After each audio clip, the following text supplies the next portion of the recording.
नमस्ते। आज हम बात करेंगे एक बहुत ही दिलचस्प और जरूरी विषय पर, संसाधन और विकास। ये ऐसे शब्द हैं जो हम अक्सर सुनते हैं, पर इनका असली मतलब क्या है? ये एक दूसरे से कैसे जुड़े हैं? चलिए मिलकर समझते हैं। इस पूरी चर्चा के लिए हम आधार ले रहे हैं अर्थशास्त्र के प्रवक्ता श्री मुकेश कुमार जैन जी के विश्लेषण का। उनके नजरिए से हमें इस विषय की बारीकियों को समझने में काफी मदद मिलेगी। तो चलिए एक सवाल से शुरू करते हैं।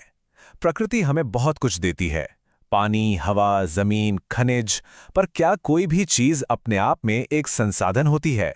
या फिर वो तब तक बस एक चीज ही है जब तक इंसान उसे किसी काम का नहीं बना लेता? इसी सवाल में हमारी आज की पूरी चर्चा छिपी है। तो बात यह है कि कोई भी चीज अपने आप में एक संसाधन नहीं बन जाती। इसके पीछे एक बड़ा ही दिलचस्प रिश्ता है तीन चीजों का।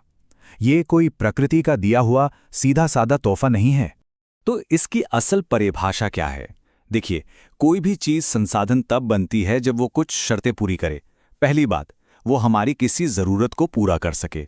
दूसरी, हमारे पास उसे इस्तेमाल करने की टेक्नोलॉजी हो। तीसरी, उसे निकालना या बनाना आर्थिक रूप से फायदेमंद हो, मतलब घाटे का सौदा ना हो। और चौथी, जो बहुत जरूरी है, कि हमारा समाज उसे अपनाने को तैयार हो। ये जो आप डायग्राम देख रहे हैं ना, ये इस पूरे कॉन्सेप्ट का दिल है।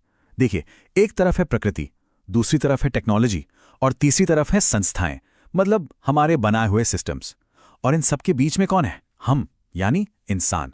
तो असल में हम ही हैं जो अपनी टेक्नोलॉजी और अपने सिस्टम्स का इस्तेमाल करके प्रकृति की चीजों को वैल्यूएबल रिसोर्स यानी कीमती संसाधनों में बदलते। और यहीं से एक बहुत बड़ी बात निकल कर आती है। हम इंसान सिर्फ संसाधनों को इस्तेमाल नहीं करते, हम उन्हें बनाते भी हैं। सोचिए, एक पत्थर का टुकड़ा तब तक पत्थर ही है जब तक हम उसे तराश कर एक औजार नहीं बना लेते। तो हमें हैं जो पर्यावरण की चीजों में वैल्यू डालते हैं। ठीक है, तो अब हमें ये तो पता चल गया कि संसाधन होते क्या हैं। अब अगला सवाल आता है कि ये कितने तरह के होते हैं। इन्हें ठीक से समझने के लिए इनका वर्गीकरण, मतलब इनको अलग अलग ग्रुप्स में बांटना बहुत जरूरी है। तो मोटे तौर पर हम संसाधनों को चार आधारों पर बांट सकते हैं। पहला, वो पैदा कहाँ से हुए, यानी उनकी उत्पत्ति। दूसरा, क्या वो खत्म हो सकते हैं, यानी समाप्यता। तीसरा, उनका मालिक कौन है, मतलब स्वामित्व। और चौथा, हम उन्हें कितना इस्तेमाल कर पाए हैं, यानी विकास का स्तर। चलिए एक एक करके इन सबको देखते हैं। तो सबसे पहले देखते हैं उत्पत्ति के आधार पर। यह बहुत सिंपल है, जैव संसाधन। जैसा नाम से ही पता चल रहा है, ये वो हैं जिनमें जान होती है, जैसे पेड़ पौधे, जंगल, जानवर और हाँ, हम इंसान भी। दूसरी तरफ है अजैव संसाधन। ये निर्जीव चीजों से बने होते हैं, जैसे कि चट्टानें, पहाड़, धातुएं, हवा, पानी।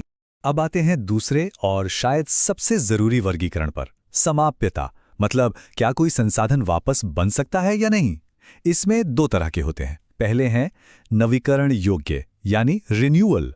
ये वो हैं जो कुदरती तौर पर या तो खत्म नहीं होते या फिर जल्दी से दोबारा बन जाते हैं, जैसे सूरज की रोशनी, हवा, पानी। लेकिन दूसरी तरफ है अनवीकरण योग्य, यानी नॉन रिन्यूएबल। और ये बहुत चिंता की बात है, जैसे कोयला, पेट्रोल, डीजल। ये एक बार खत्म हो गए तो समझो हमेशा के लिए गए, क्योंकि इन्हें बनने में लाखों करोड़ों साल लग जाते हैं। तो हमने उत्पत्ति और समाप्यता को समझ लिया। अब आगे बढ़ते हैं और बाकी दो आधारों को देखते हैं, स्वामित्व और विकास का स्तर। ये हमें बताते हैं कि इन पर कंट्रोल किसका है और हम इनका इस्तेमाल कैसे कर रहे हैं। अब बात करते हैं स्वामित्व की, यानी मालिक कौन है। इसमें भी चार कैटेगरीज हैं। पहला है व्यक्तिगत, मतलब जो किसी एक इंसान की प्रॉपर्टी है, जैसे किसी का घर या खेत। दूसरा है सामुदायिक, जिस पर पूरे समाज का हक होता है, जैसे गांव का तालाब या पार्क। फिर आता है राष्ट्रीय, मतलब देश की संपत्ति, जैसे नदियां, खनिज, जंगल, जो देश की सीमाओं के अंदर हैं। और आखिर में है अंतर्राष्ट्रीय। ये वो संसाधन हैं जो किसी एक देश के नहीं हैं, जैसे खुले समुद्र में मौजूद खनिज, जो तटरेखा से 200 समुद्री मील के बाद शुरू होता है। और हमारा आखिरी वर्गीकरण है विकास के स्तर के आधार पर। इसे आप एक तरह की सीढ़ी समझ सकते हैं। सबसे नीचे पहली सीढ़ी पर हैं संभावी संसाधन। हमें पता तो है कि ये मौजूद हैं, लेकिन हम अभी इनका इस्तेमाल नहीं कर रहे हैं। फिर दूसरी सीढ़ी पर आते हैं विकसित संसाधन। इनका सर्वे हो चुका है, इनकी क्वालिटी और क्वांटिटी हमें पता है और हम इन्हें इस्तेमाल भी कर रहे हैं। तीसरी सीढ़ी पर है भंडार, यानी स्टॉक।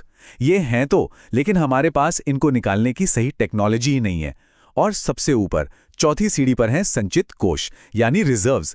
ये वो खजाना है जिसे हम इस्तेमाल कर सकते हैं। हमारे पास टेक्नोलॉजी भी है, लेकिन हमने इसे भविष्य के लिए बचाकर रखा है। तो हमने ये तो देख लिया कि हमारे पास कितने तरह तरह के कीमती संसाधन हैं, लेकिन सिक्के का दूसरा पहलू भी है। विकास की जो अंधी दौड़ चली है, उसमें हमने इन संसाधनों का इस्तेमाल जिस बेरहमी से किया है, उसने हमें बहुत बड़े संकटों के सामने लाकर खड़ा कर दिया है।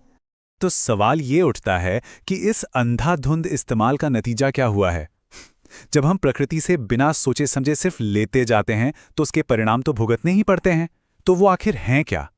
इसकी वजह से आज हमारे सामने 3 बहुत बड़ी समस्याएं हैं। पहली, कुछ लोगों के लालच के कारण संसाधन तेजी से खत्म हो रहे हैं। दूसरी, हमारा समाज 2 हिस्सों में बंट गया है। एक तरफ वो हैं जिनके पास संसाधन है और दूसरी तरफ वो जिनके पास नहीं है, यानी अमीर और गरीब के बीच की खाई और भी गहरी हो गई है। और तीसरी, जो शायद सबसे ज्यादा खतरनाक है, वो है वैश्विक संकट।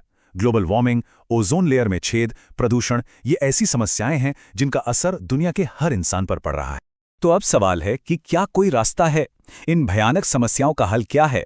जवाब एक कॉन्सेप्ट में है, सतत पोषणीयता, या जिसे हम सस्टेनेबल डेवलपमेंट कहते हैं। ये सिर्फ एक भारी भरकम शब्द नहीं है, बल्कि हमारे भविष्य को बचाने का एक रास्ता है, एक नई सोच है।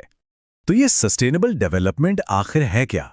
इसका सीधा सा मतलब है ऐसा विकास करो जो हमारी आज की जरूरतें भी पूरी करे, लेकिन हमारे पर्यावरण को कोई नुकसान न पहुंचाए, और साथ ही साथ ये भी ध्यान रखे कि हमारी आने वाली पीढ़ियों के लिए भी संसाधन बचें। ये आज की जरूरतों और कल की जिम्मेदारियों के बीच एक बैलेंस बनाने की कोशिश है।